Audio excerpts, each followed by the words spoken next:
Welcome to First Reading, the Old Testament lectionary podcast dedicated to supporting insightful interpretations and inspired preaching from the Hebrew Bible. I'm Rosy, a PhD candidate in Hebrew Bible at Emory University. And I'm Tim McNinch, also a PhD candidate at Emory.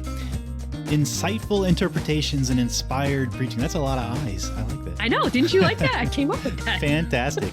Our fancy-free and footloose co-host, Dr. Rachel Wren, has the week off. The first reading for February 20th is taken from Genesis 45. And it has a little bit of everything, doesn't it? There's family drama, a spectacular reveal, a powerful moment of forgiveness that resolves in a relatively happy ending. All about as happy as it gets in the Hebrew Bible. Right? I mean, it really does. The story of Joseph has everything. It's full of suspense and details that invite sustained reflection. And our lectionary reading this week, Genesis chapter 45, comes at a climax in the Joseph novella, which really started out in Genesis 37 and carries us all the way out to the end of the book of Genesis. Mm-hmm. And so you kind of need a little bit of background to appreciate the drama that is taking place in Genesis 45 in our lectionary text.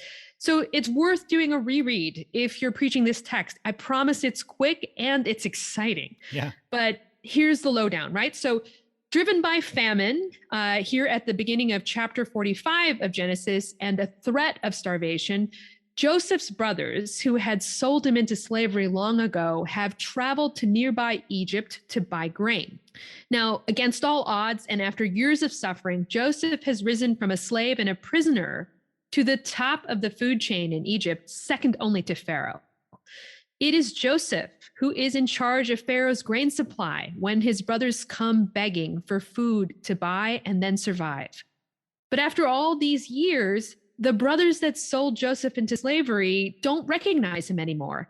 And so Joseph takes this moment to decide to toy with them for a bit. Now, it's in Genesis 45 that Joseph finally reveals who he really is to his stunned brothers.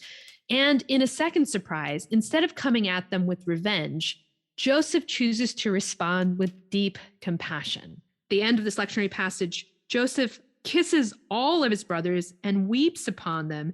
And after that, his brothers talked with him. Yeah, makes me wonder what they talked about. That probably was an awkward conversation. Right? I was thinking about that myself.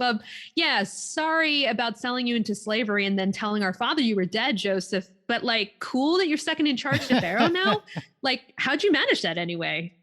I mean, seriously, though, the brothers are struck dumb until this moment. They're silent throughout Genesis 45 and throughout the reveal. It is Joseph alone who has center stage. Yeah, and in order to catch the surprise that's in the passage, it's helpful to appreciate the build up to this climactic moment. But the way that the story concludes with compassion for those who are responsible for his own pain kind of comes as a shock. Yeah, and the passage, verse 3, starts out with this 1-2 punch in the Hebrew. So it's just two words there. It's I'm Joseph, right? Mm-hmm. And then the question that he asks next is, does my father yet live? Is my father still alive? And it's almost as though Joseph didn't dare believe what his brothers had already told him in the previous chapter, that indeed, yes, his old father was still alive. In this question that Joseph poses, along with who he is, there's just so much suffering there. Is my father still alive? I can imagine the loneliness, the longing, and the pain that are underneath this breathless question.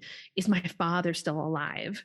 But the brothers, they can't answer. They're so taken aback. In the Hebrew, the root verb is one that communicates terror and trembling. Although the NRSV has it translated as dismayed, the Hebrew really communicates something that's much more visceral. Yeah, they're almost in shock. And even more than that, right? They seem to recognize on an inward level the horror of what they've done as they're facing Joseph, right? And also perhaps the punishment that they deserve. Right. And as they're considering that, Joseph invites them to come closer. Right. In verse 4, Joseph says to his brothers, "Come closer to me," and they creep closer, right? So then he says, "I am your brother, Joseph," right? So Joseph affirms his relationship to them. "I'm Joseph, your brother, whom you sold into Egypt," Oof, right? Ouch. Ouch. There it is. These brothers and the reader should expect the hammer to fall now. The brothers deserve to be crushed, right? I mean, if you've been reading up to here, you're waiting for this moment of justice. Joseph is in a position to deliver that justice, but instead, the tables get flipped and Joseph promises to care for them. Yeah, what a turn. I mean, it seems like there would be some preaching heft that could come from a story like that. But are there some pitfalls that we should watch out for too? Right. I think so. I want to slow down the action for us because the essential surprise of this story can be lost if we go right for the mercy end of the story, the piety end, right? This passage has been read as a premier example of Christian piety and forgiveness. The extension of grace that Joseph gives to his brothers is extraordinary, right? And so it can be understandable that that might be the first preaching point that you want to head for is we should extend mercy, right? Sure. And Joseph's understanding of his suffering is that it has a higher purpose. What his brothers meant for harm really was for God's greater plan, a grand design which no one of them could have known. So like Romans 28 is this verse that gets repeated in our communities a lot. All things work to the good of those who love God, right? So with enough faith, we can rise above our circumstances and see God's purpose for our pain. And so I think the preaching pitfall to be aware of here is that it invites a kind of pressure to forgive and forget from victims of abuse in our communities. And I want to be wary of that kind of neat interpretation of Joseph's story that neglects to acknowledge the real and lasting damage of abuse and the value of holding abusers accountable. Now, we can read between the lines in this passage because the narrator gives us some insight into Joseph's feelings. And we see that in his repeated bouts of weeping in this passage, his inability to trust the truth of what his brothers have said about his father still being alive. And there's so much emotion expressed and available between the lines of Joseph's story. Because of his brother's actions, Joseph was separated from his family, right? He was sold into slavery, abused, and suffered for years.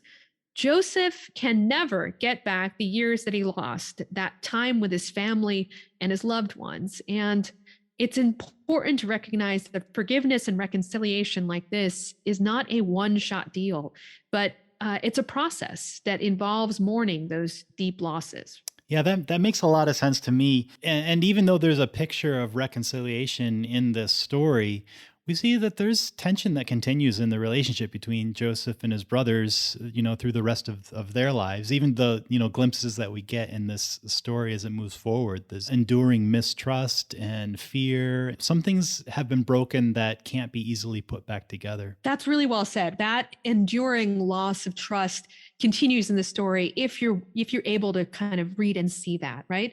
So a preaching angle I'd offer around that, particularly in this moment when as a society we're still reckoning with the losses of the global pandemic, it is perhaps an opportunity to take some time to mourn, right? To mourn along with Joseph, who is, by the way, not afraid to weep before his brothers, to be emotional, even in front of the people that have hurt him most. And maybe I'm wondering if this ability to express his emotions freely is something that helps Joseph to offer mercy and compassion to his family in a genuine way.